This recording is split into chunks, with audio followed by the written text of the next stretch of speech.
ជ្រាបសួរបងប្អូនទាំងអស់គ្នាបាទថ្ងៃនេះខ្ញុំមកស្រាយចម្ងល់ជាមួយនឹងបងប្អូនដែលកំពុងតែស្វែងរករថយន្តប្រភេទជា2កន្ទោបងប្អូនណាឥឡូវយើងមាន2 option អានេះ option គេហៅ option GT Line តម្លៃវា 20000 ហើយ option មួយទៀតជាមួយនឹង option S option S ហ្នឹងគឺតម្លៃត្រឹមតែ $15999 តែប៉ុណ្ណោះបាទអញ្ចឹងបងប្អូនកក់មុនតម្លៃហ្នឹងបងប្អូនណាប្រភេទ option S អានេះ option GT Line អញ្ចឹងខ្ញុំនឹងប្រាប់របៀប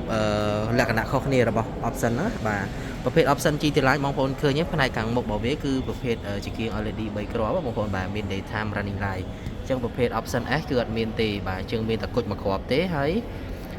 daytime running light នេះក៏អត់មានដែរហើយសម្រាប់ប៉ាណាផ្នែកខាងមុខនេះក៏អត់បានជាប្រភេទប៉ាណាអញ្ចឹងដែរប៉ាណាណាបងប្អូនបាទប៉ាណាធម្មតាអញ្ចឹងហ្នឹងលក្ខណៈខុសគ្នាហើយសម្រាប់ option ម៉ាស៊ីនផ្សេងគឺដូចគ្នាហើយនឹងយ៉ានកង់បងប្អូនណាយ៉ានកង់ប្រភេទoption GT Line គឺ15អ៊ីងបងប្អូនណា15អ៊ីងហើយរូបភាពប្រភេទ aluminium បែបនេះហើយសម្រាប់ប្រភេទ option S គឺទំហំ14អ៊ីងទេហើយជាប្រភេទយ៉ានផ្សេងពីហ្នឹងបងប្អូនណាបាទហើយសម្រាប់រូបរាងទំហំគឺដូចគ្នាបងប្អូនណាបាទហើយផ្នែកខាងក្នុងខ្ញុំចង់ផ្ដោតទៅលើផ្នែកខាងក្នុងដូចគ្នារានប្រភេទ option S ហ្នឹងក៏មានប្រភេទ smart key ដែរអញ្ចឹងអ្វីដែលខុសគ្នាបន្ថែមតិចគឺជាកូដគឺអត់បានប្រភេទជាកូដ GT Line អញ្ចឹងទេជាកូដហ្នឹងគឺជាកូដមូលធម្មតាបងប្អូនណាប្រភេទនេះ GT Line ជាកូដគេគឺបែករៀងជ្រុងបាទអក្សរ D បងប្អូនបាទហើយ cruise control ក៏អត់មានដែរបាទអញ្ចឹងប្រភេទ option GT Line នេះមានអញ្ចឹង option S អត់មានទេប៉ុន្តែ counter digital អីផ្សេងគឺមានដូចគ្នាបងប្អូនណាដូចជាកាមេរ៉ាក្រោយ screen 8អ៊ីង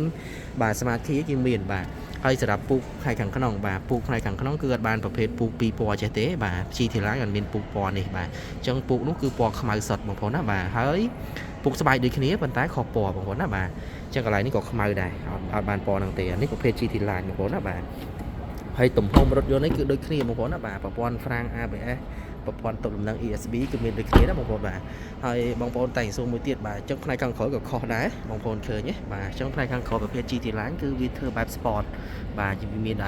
body ក្រោយគេមើលទៅ Line sport អញ្ចឹងបងប្អូនបាទហើយសម្រាប់ប្រភេទ option S ក៏អត់មានទេហើយប្រភេទជាគៀងផ្នែកខាងក្រោយនេះរូបរាងគឺដូចគ្នាប៉ុន្តែប្រភេទ GT Line គឺវាមានភ្លើងឆ្នូតមកវែងប៉ុណ្ណឹងបងប្អូនអញ្ចឹង option S អត់មានទេ option S មានតែប្រភេទពូធម្មតាទេអត់មានមកវែងឆ្នូតមកជាប់នោះទេណាបងប្អូនពេលយើងបើកភ្លើងណាបាទអញ្ចឹងអត់មានទេតែប្រភេទនេះគឺយើងមានបាទអញ្ចឹងបងប្អូនឃើញបាទគឺគេដាក់ GT Line បងប្អូនបាទអញ្ចឹងបងប្អូនមានចំណាប់អារម្មណ៍តាក់ទងមកបានបាទអញ្ចឹងតម្លៃយើងមាន2 option ហ្នឹងអញ្ចឹងបងប្អូនដែលមានចង់បានព័ត៌មានបន្ថែមអាចតាក់ទងមកខ្ញុំបាទផ្ទាល់បានបាទយើងកក់មុនយើងមានពណ៌ផ្សេងបងប្អូនបាទអរគុណច្រើនបងប្អូនអរគ្នាសម្រាប់ព័ត៌មានបន្ថែមតាក់ទងមកខ្ញុំបាទផ្ទាល់បានណា